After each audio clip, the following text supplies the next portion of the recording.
What's up, y'all? Winnie here. Welcome back to the SCP Foundation Wiki. Today we're going to be checking out Purgatory, Doppelgangers, the words of Akul Hill, Staff Placeholder, and Semantic Dissociator. I feel like that didn't say Staff Placeholder the last time I did an episode of this, so I'm not sure what that one's going to be. But let's head on into Purgatory, I guess. It says it's safe, and it looks like it's a bug, and it says they interviewed it. SP-1535 is to be kept in a security locker at Site 18. The object should be handled carefully during testing due to its fragile nature.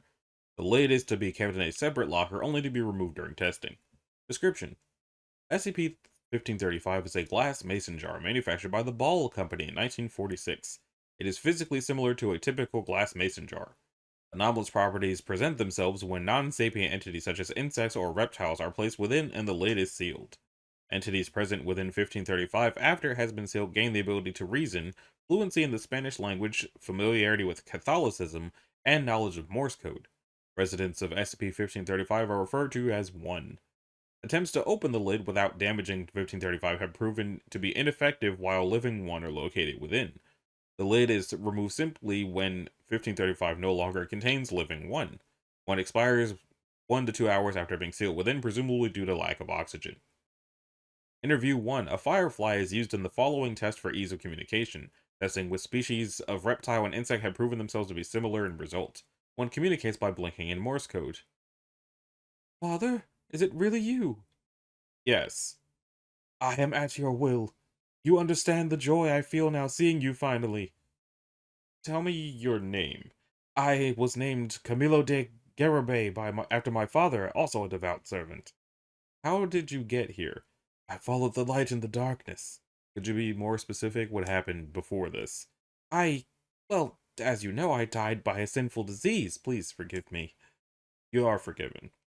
I have always wondered what happens now that I am here. I am accepted here, correct? I have been faithful. Are you aware of your present condition? This is strange, but I do not question your ways. Thank you. The interview is complete. Please remove 1535. More light can be seen flashing in increasing intervals from one moment. There may be something else here. I have been faithful. I have destroyed evil men for you. Please, please let me in, please. One begins flying around violently, colliding with its walls before falling to the bottom. Is this hell? Not really. Interview concluded. One does not communicate afterwards, expires in 2 hours. Researchers note so far, all 1 entities claim to be deceased residents of Castilla, Spain, who lived between the years of 1500 and 1600. So I guess they're people who may have inquisitioned and did not get to go to heaven for it. Now it's time for doppelgangers, with the little thing over the A and everything. They're Euclid. Is it actually doppelgangers or is it something else? Inactive SCP-1536 instances should be contained in standard locked storage boxes in Sector 37 of Site 19. Instances of 1536 may only be activated for testing purposes. Active state instances may be stored in containment quarters appropriate to their current form. Once testing is complete, instances must be returned to inactive state for long-term storage. Update: as of at some point in 2000 something incident, whatever that Greek symbol is pronounced as, all testing is to be suspended until further notice, and no new objects shall be exposed to 1536. Identifying and containing additional instances, especially any which may be present in or around Foundation facilities, is to be considered an Epsilon level priority. Description: inactive SCP-1536 instances are round ovoids 35 centimeters in length and 15 centimeters in diameter, composed of a number of previously unknown compounds analogous to common terrestrial biochemicals. The outer skin resembles chitin, and the interior is a homogeneous colloid similar to intracellular fluid. 2 appendages similar in appearance to arthropod legs emerge from either side of the main body. When in an inactive state, instances of 1536 will slowly drag themselves around their containment areas, and have on occasion been observed making scraping motions against containment walls. These have not left any marks whatsoever on the steel standard containers. Inactive instances of 1536 do not appear to require any form of sustenance. An instance will enter its active state when presented with a direct line of sight of a sufficiently complex moving object. Through unknown means, the instance of 1536 will entirely alter its composition and appearance to exactly match the object with which it has been presented, a process which always takes just over 3 seconds. So basically just flashes into something else. The criteria that 1536 used to judge whether to replicate an object or not is unknown. Moving pictures on a screen have not been replicated, but moving inanimate objects such as wind-up toys have been replicated. It will always replicate members of the animal kingdom. If presented with multiple replicable objects, 1536 will replicate the object with closest proximity to its geometric center. After replicating, 1536 will be unable to replicate another object for a period of time just over 16 minutes in length. Once this recovery phase is over, if presented with a new replicable object, an instance will immediately change to replicate the new object. The instances in an active state have the same life requirements, if applicable, as the original object, but may, if sustained, remain in this state indefinitely. Once an instance has replicated an object, it is identical in every measurable aspect to the original. This includes DNA, skin markings such as coat patterns and fingerprints, and memories and personality. See interview logs for information on experience of human subjects. Active 1536 instances will react precisely as the object which they have replicated to all stimuli and will suffer damage or wounding as normal. However, if it is completely incapacitated or killed if an animal has been replicated, it will return to its inactive state and be unable to replicate again for approximately 16 minutes. The process of returning to inactive state lasts exactly the same time as transition to an active state. Damage dealt to the replicated form may still be present in the inactive state, but will gradually disappear during the recovery phase. Once the recovery phase is over, the instance will then replicate as normal if exposed to a new object. Addendum A, selected test logs. Test 20, a male rat that was 6 weeks old, determined the ability to recover from damage. Result: 1 replicates the subject, left foreleg is removed, and 1 is terminated by incineration. An active state of 1 is observed to be heavily charred, missing one of its appendages. Missing limb regrows and burn damage heals over the course of the recovery phase. Notably, removed limb does not revert and decays as expected for rodent tissue. Test 34. Blank brand toy in the shape of a duck, powered by clockwork.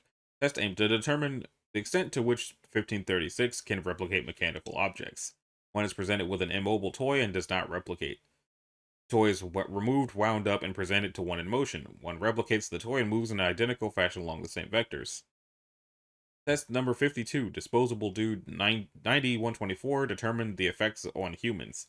1 replicates the subject, including clothing. For more details, see interview log 52, which is here. And then also the incident that made them not do this anymore. Test 75, D90-124, test subject of 52, blank days after initial exposure. Test aim, determine the long-term effects of exposure to 1536. Redacted, see Addendum C. So I'm going to assume that the doppelganger managed to replace the disposable dude somehow, and that's what the incident is. Okay, interview logs. Researcher Grant talking to the disposable dude. Good morning, D90-124. Please describe exactly what happened during Test 52. Jesus Christ, that was fucking horrific. Just how do you even have shit like that? Anyway, so I'm taken out of my cell, and it's testing time again. Tall guard comes to get me, Asian or something. He hates me. Took me a couple of weeks ago to have this weird shit injected to turn my piss purple. Please tell me what happened during the test, D90-124. Right? Yeah, sorry. You don't give a shit about what I think about the guards, do you? So I'm put back in this like airlock, and they shut the door behind me. The other door opens, and I get a brief look at the thing on the floor. It, like, looks like a rugby ball of all things, and then just starts growing real quick. Like, oh Jesus, what have they got for me now? And then it grows like arms and legs and a head, and then it's got a mouth, and it's screaming so loudly. Then it falls forward, and 3 seconds later, it's a man on the floor on his hands and knees. What happened then? Well, then it looked up, and it looks like me. Looked like almost exactly like me, but not quite. Tiny bit off, and I'm like, oh my god, what the fuck? And just can't say anything or even move, and suddenly it runs towards me. I dive the fuck out of the way, and it starts banging on the door, screaming, let me out! The fucking thing's jumped me! I'm the real blank! And then, Jesus, I actually nearly did shit myself here. The door opens and the thing goes through it. I'm like, fuck me, they're gonna let that out, and I'll be locked in here. But then the door opens again, and you come through the door. What did you do with that thing? I'm afraid I cannot tell you that. Can you tell me anything more about the replication process? Did you feel anything whilst it occurred? Apart from, like, terrified, it was weird. It felt kind of like it took something from me, you know? Not like anything, like, literally from me. It didn't touch me, but shit, man. Do you still feel like this? It's like something's missing. I don't know what, like a spark or something? It's funny. It's almost like what? Like it's more real than I am. Post-testing psychoanalysis shows that D90-124 is suffering from sudden onset major depressive disorder, a phenomenon which has occurred in less than 5% of other test subjects. It is believed that this is not a direct result of the anomalous effect, but rather a psychological response to the trauma. Uh, they are placed in solitary confinement to study the long-term effects of 1536. And now they're interviewing somebody else is interviewing SCP-1536-1. Tell me what just happened. How the fuck do I know what happened? Answer the question, or I'm authorized to terminate you. Jesus. Always hated me, didn't you? Right, fuck. Okay, so you show me into the cell, right? And there's weird fucking rugby ball thing sitting on the floor. Next thing I know, feels like my whole body's like on fire. Like the worst pain I've ever felt. So I just sort of fall to my hands and knees. And then, just like that, the pain's gone. And I look up and there's this fucking thing that looks just like me standing over me. Well, not exactly like me. Looks slightly off, you know, slightly wrong. My first thought is, oh shit, they're gonna think that's me, so I run over to the door and start banging on it, like, let me out! That fucking thing's jumped me, I'm the real blank. I tell you, I was fucking glad that door opened. I was even pleased to see you. Man, I was petrified you were gonna leave me in there. What are you gonna do with that thing now it looks like me? I don't need to tell you that. Describe the transformation process in more detail. I already did. It fucking hurt. What more do you want me to say? And what's all this shit anyway? Indicates the sheet of reinforced glass separating it from the interview agent and the cuff securing it to his chair. It is necessary for the safety of the facility. No, it fucking isn't. The safety of your fucking facility never depended on all this before. Hell, I'm probably safer than your facility. I'm not the one with shit like that cloning rugby ball locked up inside me. You will be terminated if you refuse to cooperate. Standard procedure. Standard. What do you think I'm gonna do? You showed the skip to me, like not. Holy fuck! You think I'm this skip, don't you? It's tricked you. I'm fucking real. I am. I'm blank blank. D90-124. My mother's name is this, and I number that. I went to school at Redacted 2 weeks ago. You injected me with SCP fucking blanket. I pissed purple. At this point, one began to enter its active state and replicate Agent Rajesh. The agent was able to terminate one by triggering the dangerous interviewee chamber failsafe, successfully returning it to its inactive state. What's the dangerous interviewee chamber failsafe? I guess they just set it on fire or something. And now for the addendum incident. Let's see. Test number 75. Test involved D90-124. Test subject of blank. Months after initial exposure. Determine the long-term effects of exposure to 1536. Results. D90-124 developed sudden onset major depressive disorder immediately following the events of Test 52. Hypothesized to be due to psychological trauma and not anomalous effect. Psychotherapy delivered via video communication during solitary confinement proved moderately effective. After a period of something 100 days in solitary confinement with no display of any anomalous effects, 9124 was removed from confinement and a comprehensive series of tests were performed, all of which corroborated absence of anomalous effect. They were administered Class C amnestics, which were immediately effective in treating the major depressive disorder and returned to normal rotation. 4 days later, during work with SCP Blank, 9124 sustained severe injuries and later expired in the medical wing. Following this, 9124 began transition into a new instance of 1536. New instances designated 2 and contained separately to 1. Agent Rajesh is also quarantined and under observation. Okay, so the reason they're not testing it on people anymore is because when they test it on people, when the people die, they turn into a new one.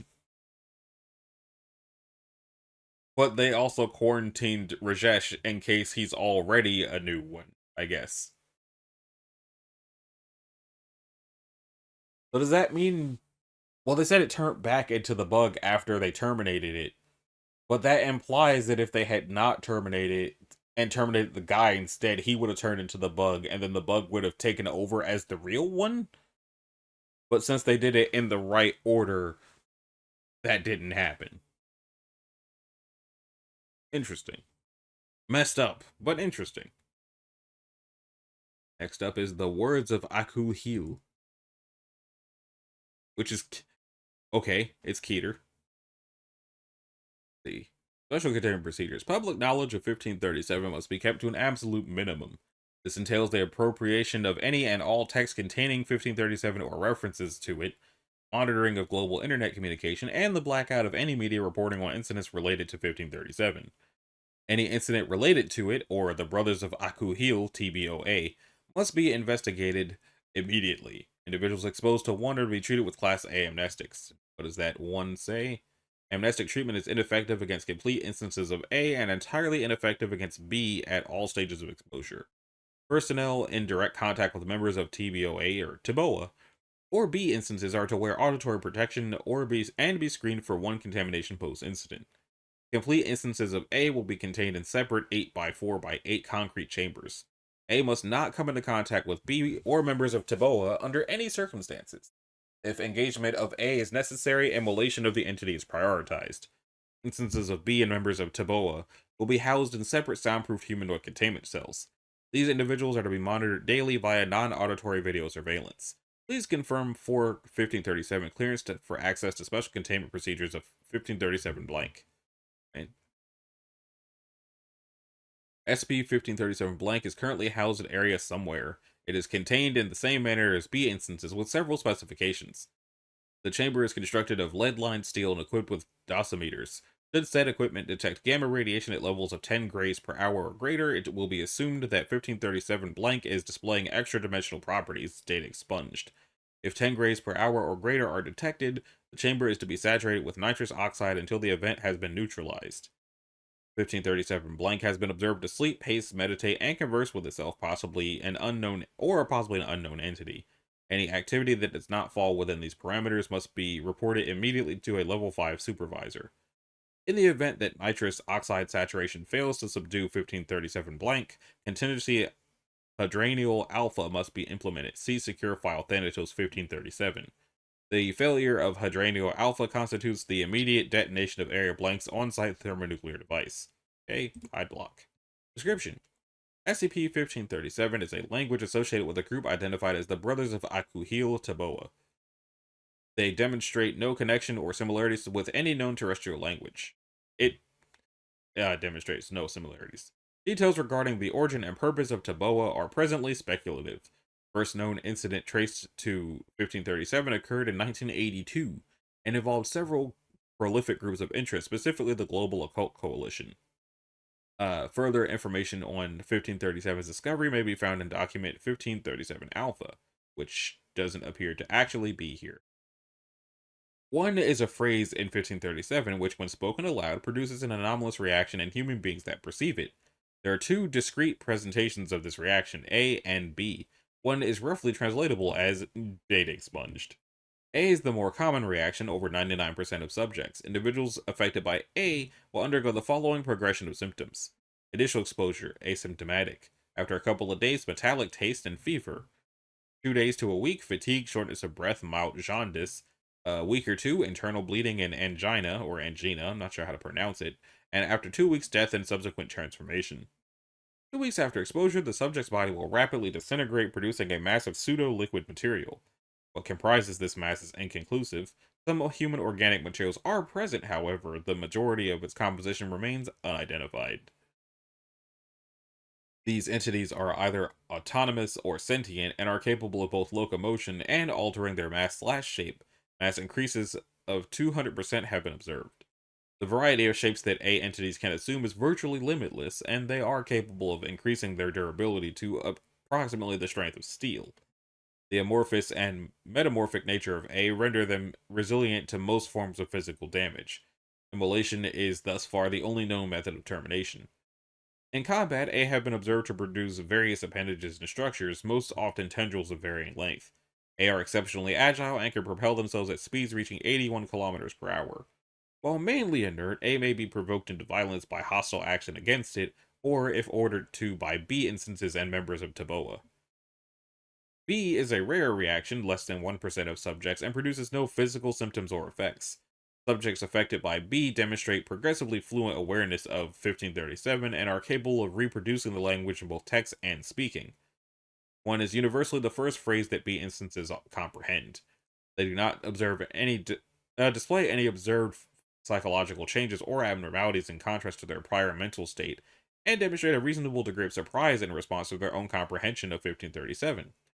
However, B appears to be more vulnerable to suggestion and persuasion by Taboa. B instances are capable of giving instructions to A instances in both 1537 and terrestrial languages. These instructions may encompass anything from simple chores to attack orders. In addition, A are both entirely loyal towards and extremely protective of B and will use their bodies as shield for the latter. And then it says data expunged, information regarding 1537 blank has been transferred to secure file Thanatos 1537 by 1537 required, which I read already. And then there's an addendum of recovered materials. Following materials were recovered from the Global Occult Coalition in 1982. Reconnaissance report redacted. The source was 2 men, Caucasian 25 to 35, brown, green, Middle Eastern 30 to 40, black, brown. I guess that's their hair and eyes. Claiming to be representatives of Aku Hill. We have no report of any terrestrial, extraterrestrial, or extra-dimensional entities matching this identification. Intelligence from our sources within other organizations are likewise negative, though that stance is tentative. Initial observations of the pair demonstrate no irregularities, and capture was uneventful. They are not hostile and gave no resistance. Redacted screening was negative. Excerpt from the personal log of GLC operative Anton Weiss. They keep spouting in some weird guttural language. I can't make head or tail of it, neither can anybody else. They keep repeating this one phrase. Nobody else thinks anything of it, but I keep hearing the words redacted in my head whenever I hear them say that. What on earth is that about? I don't like this. Incident report redacted. Several personnel in contact with 0423 Alpha and Beta have contracted an unidentified illness. Class 4 biohazard protocols are to be immediately implemented and all affected subjects redirected to quarantine. Symptoms include fever, fatigue, and metallic taste. Neutralization order overridden by Supervisor Kellogg. Interrogation of entities will continue to ascertain the nature of their organization. The possibility that further instances of this para-threat exist is currently considered to outweigh 0423 Alpha and Beta's immediate danger. Term used by the GLC to describe anomalies. Excerpt from Weiss's log. Fuck. So they were carrying some kind of plague. No wonder they let us capture them. Now we've taken them back here where they can infect us all. My suggestion was blow their brains out, but no, that imbecile Kellogg is in charge. And he rather pussyfoot around the problem, as luck would have it. I'm the one stuck watching their asses now, and because of what I proposed, they won't even let me carry my sidearm in the monitoring room. Now I sit and listen and watch to them ramble away and whatever the fuck they speak. Really getting weird. I hear them talk, and it's like I can hear 2 other guys chatting away in my head. My mind feels in the process. I've never heard this language, but it feels like I'm listening to English. I'm not coming down with any of the symptoms. So what is this? Am I contaminated? Swear to God, I'll kill Kellogg myself if I am because of all his fucking fault. Incident report. Today, personnel infected by Alpha and Beta are now at 11. Advanced stages of the illness feature internal bleeding. Lockdown of Sector G7 now in effect. Standby order issued by Supervisor Kellogg regarding Alpha and Beta still standing. Interrogations have currently yielded no results. Standby order currently under contest by Operative Anton Weiss via appeal to Regional Director Esperanza. Excerpt from the log. The words are boring into my head. I can understand their entire conversation. They keep talking about him, Aku Heel, getting impatient with the others. Apparently he's angry with their tolerance for the Bellmaker. They call him a charlatan. Wasting our time, data expunge. Where is the daughter? Data expunge. How much longer until the servants are ready? Bellmaker seems to be SCP 1527. What number is this? 37. So we already read about the Bellmaker. These things are crawling around me. If they had eyes, I assume they'd be looking at me. They want to know what they can do for me. 2 weeks ago, they were all my friends. Now they're piles of mush. The daughter and her followers came. They killed everyone and let the contaminated out of their cells. They left me alive, though, because I'm worthy. Whoop-de-fucking-do. They killed Kellogg, too. Shame. I could do with killing someone right now. Guess it'll have to be you, Aku Heel. They gave me all these gifts. Being able to understand your language. Being able to command these things because I'm worthy. Neat. The only thing I'm going to use them for is killing you. Remy is lying down, I guess, next to my leg. I wonder if he recognizes me. He's a parathreat now, and I'm fully capable of terminating him. I could simply order all of these things to jump in a fire. What am I talking about? I'm a parathreat now. I'm not naive enough to think that destroying Akuhil will revert this, but my life doesn't have any other purpose now. I don't have the option of having another purpose now. So it sounds like the reason this one is Keter is because it's a cognito hazard that's based off of just hearing it, and there's no real way of knowing if it affected you until a couple of days later. But yeah, that seems like a reasonable reason for it to be Keter. Now it's time to find out what the heck happened to 1538. Also, what was 1527? Our Bellmaker Radiant. Oh, okay. All right, what happened here?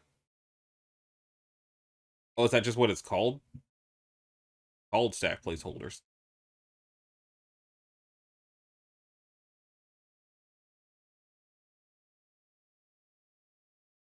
Try that again. Website had a little bit of a stroke. Sorry. Alright, it's Euclid. All instances of SCP-1538 are to be stored together in a standard storage area. The instances are to be categorized according to their sub-designations. Instances of 30, 37, 41, and 45 are not to be tested under any circumstances.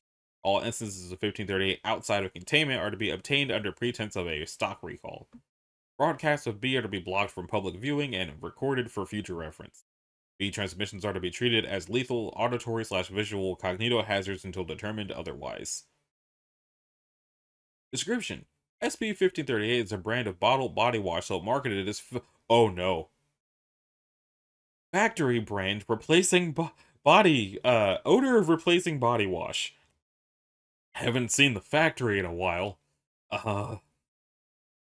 All individual instances of 1538 are uniformly orange in color and display the brand name, instance title, and ingredient list, appearing to have these details stenciled onto the bottles post-manufacture. The bottles do not display any anomalous properties. 1538 instances will always be encountered on appropriate shelving in various convenience stores. Store records will not list any shipments of it being expected or received. When an individual uses the contents of a 1538 instance to bathe, the individual's scent will change for a period of 24 hours to a predetermined scent dependent upon the title listed upon the instance. Scent produced by 1538 instance can only be hindered or masked by the application of a different instance's contents. Until the conclusion of the 24-hour period, the induced scents will be predominant over all other applied scents.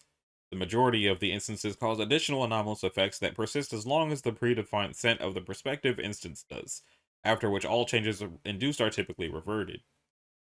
That sounds way too tame to be coming from the factory. Let's see what the actual effects do. Let's see, number 1, banana, similar to a ripe musa, however you say that. No additional effects, it just smells like banana. Chlorophyll, similar to scents expected to be found in a rainforest. Individuals are temporarily capable of performing photosynthesis. Strawberry, individuals experience reduced production from their sebaceous glands, causing increased absorption of water through the skin. Happiness varies between individuals. Recorded scents include chocolate, fresh laundry, bacon, roses, and Play-Doh. I would not want to smell Play-Doh on purpose, but there are no additional effects. Power, identical to blank blank brand blank deodorant. Individual, that's probably Old Spice. Individuals experience temporary balding and an increase in muscle development. Yeah, it's either Old Spice or not Mr. Clean, Arm& Hammer. One of those.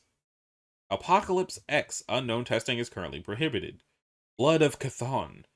Strong scent of human blood, isopropyl alcohol, decaying plant matter, and gunpowder. Individuals are progressively mutilated by an unknown source but do not die regardless of the injuries incurred. The injuries do not revert upon the cessation of the effects. Lavender roses, scentless. Individuals will be viewed and treated negatively by all observers. Unknown. Name and scent of instance are cognitohazardous and induce rapid mental degradation. 39. No. Unknown. Several tests to determine the aspects of the instances were scheduled, but all D-class subjects listed for testing were not found to exist. Normalcy, scentless, none. B are a series of televised transmissions serving as advertisement for 1538 instances. B transmissions frequently occur during periods of time when a larger audience will be exposed to them, and universally occur in countries where instances can be encountered. The majority of B transmissions display anomalous content, and several broadcasts recorded are cognitohazardous. List of transmissions. Okay. What, five of them? 30-second ad. The entirety of the advertisement consists of an African American male performing various impossible tasks while addressing viewers upon the existence of the 1538 brand and several effects of their use. The advertisement concludes with the individual passing through a wall promptly before it explodes. Person or the wall? Second ad, also 30 seconds. It begins with the same adult male directly addressing the audience and promoting the use of an instance. After 5 seconds, an identical individual steps into view, stating that a different instance is superior. This repeats for the remainder of the advertisement, with each new individual promoting a different 1538 instance. After 27 seconds, all of them become violent and fight for the remainder of the ad. Third and fourth ones are both 15 seconds. This one is visually cognitohazardous. Viewing the contents results in a rapid absence of conscious thought for 15 hours. Audio of the advertisement consists of a dialogue between an unnamed interviewer and an entity referred to as Holshemek K. Paklik.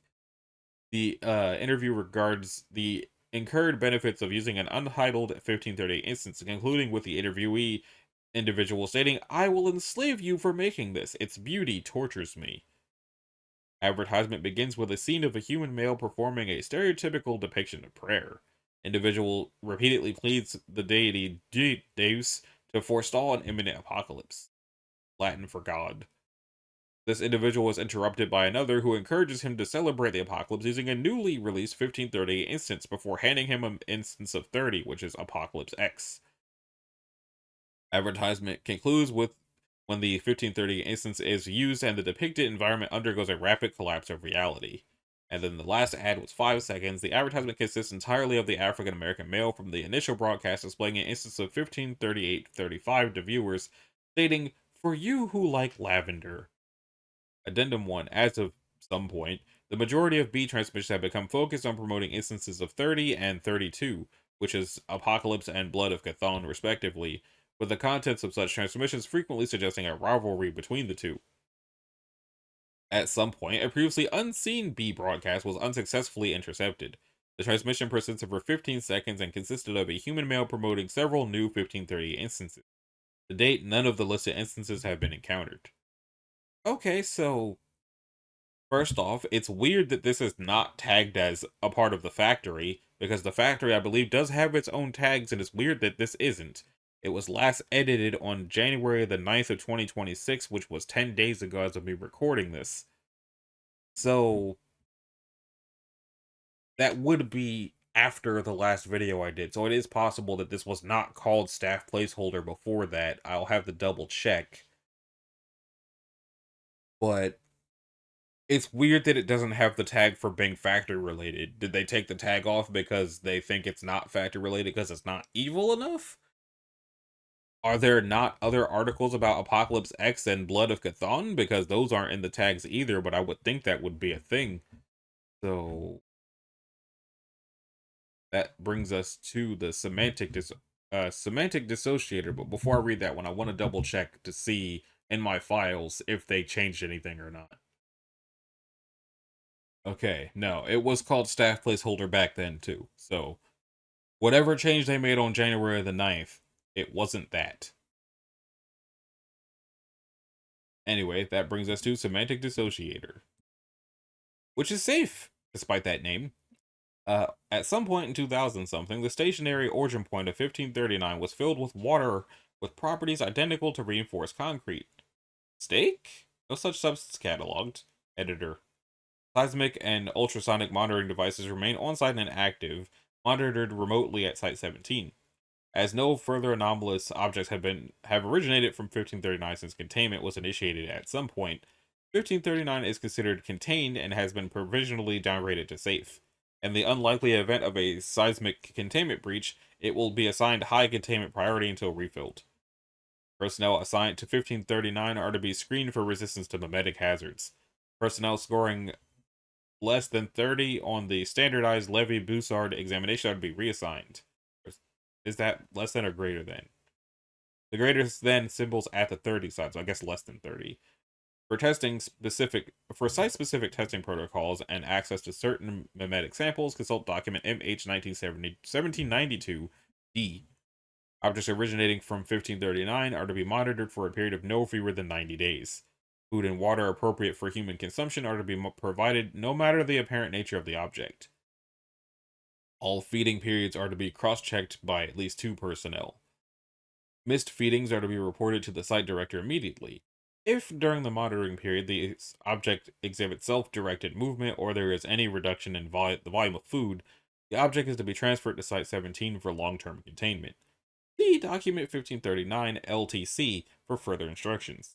Objects not exhibiting self-directed movement during the containment period are to be reported to lead researcher Dr. Somebody and disposed of according to standard anomalous object protocols. Alrighty then. Description: SCP-1539-00 is a semantic dissociation zone of irregular shape, roughly 6 meters in diameter, formerly filling the basement laundry room of an apartment complex somewhere in Pennsylvania. Objects remaining within the zone for longer than 81 seconds suffer severe identity dysfunction, resulting in dissociation of an object's physical properties from its semantic identity. Dissociated identities may thereafter reattach to any nearby semantically null object. Though viewer's perception and the object's properties are unaffected by identity dysfunction, both first and third party viewers will identify the object as being of the reassigned category. Current theories propose that the identity transference mechanism is memetic rather than objective. However, cross-resistance with other memetic hazards is minimal, and information regarding the identities of recovered objects should be regarded as provisional at best. For further information, see N. Larder, A Wood Without Meaning, Objective Identity Dysfunction in the Site-94 Containment Area, reference omitted. SCP-1539-1 is a flush-mounted Sun System brand light fixture, model number R90079, non-functional. Unlike the model described by the manufacturer, this light fixture is cylindrical and wooden, 9 cm long by 0.75 cm in diameter, yellow, and contains a permanent graphite filament and a small cylinder of rubberized insulation. Upon examination, this object did not exhibit self-directed movement and is currently completing observation at Site 17. 2 is a 1972 General Electric washer-dryer set, model number 3E9817BL2, eggshell white. On recovery, it intermittently exhibited self-directed movement and produced sounds similar to human speech. On recovery, it took the physical appearance of a human male in his mid-40s, approximately 187 centimeters tall, and weighing 82 kilograms. Since that time, it has reduced substantially in mass and produces an offensive smell, presumably resulting from an unrecovered load of laundry. As the machine lacks an identifiable lid, no procedure is currently proposed for the recovery of any of the washer's contents. 3 is Agent Jim Thayer, the first responder to report of 1539. Agent Jim Thayer is a brown leather wallet, roughly 11 by 9 centimeters in size, containing $11 in U.S. currency. Since his recovery from the site of 1539, Agent Thayer has remained unresponsive, and intensive antimemetic treatments have failed to show immeasurable improvement. 4 is unidentifiable. It was originally recovered from a cloth pouch attached to 2. It is gray. It is small enough to be held in a single hand and modular. It is either of human manufacture or natural origin.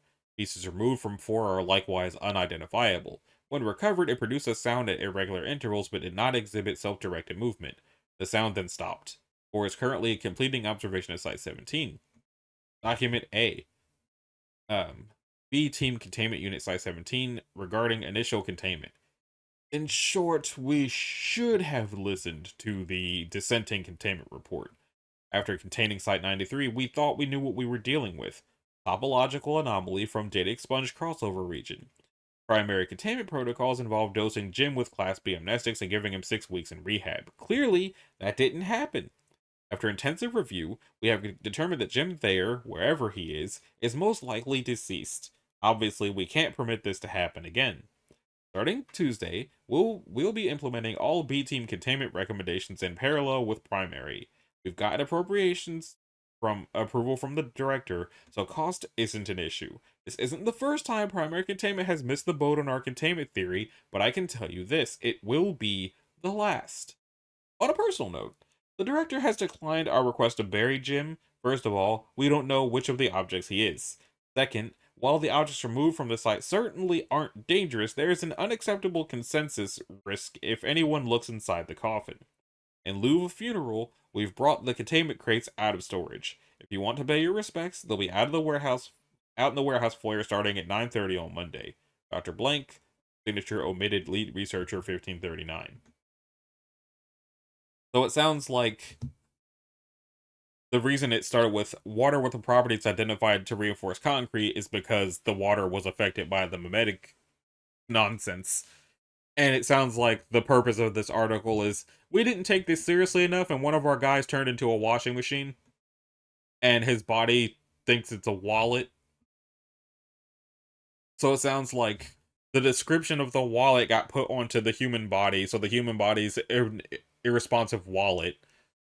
Pretty sure the washing machine is the guy. I don't know why they're saying they don't know which object is the guy. It's very clearly the washing machine. And the light fixture turned into a pencil for some reason. But we don't know if there's a pencil somewhere that turned into a light bulb. I guess that would mean there's just a pencil that's just lights up now, since a light bulb is just a pencil. But either way, I guess that's just what happens when you have safety parameters in place that you just don't do. That's going to do it for this episode. In the next one, we'll be checking out Metamorphic Identity, The Drunken God, The Feral Cats of Site 34, Ephraim's Dial Tone, and Slinky Man. A couple episodes later, we do have 2 Dr. Wondertainments in one episode. That's going to be both really fun and probably rip my throat to shreds, but we won't have to worry about that until we get there. So, if you liked it, a like and a subscribe will be groovy. If you want to click the bell, you can do that as well so that you're notified of future uploads, and I'll see y'all in the next video. Later.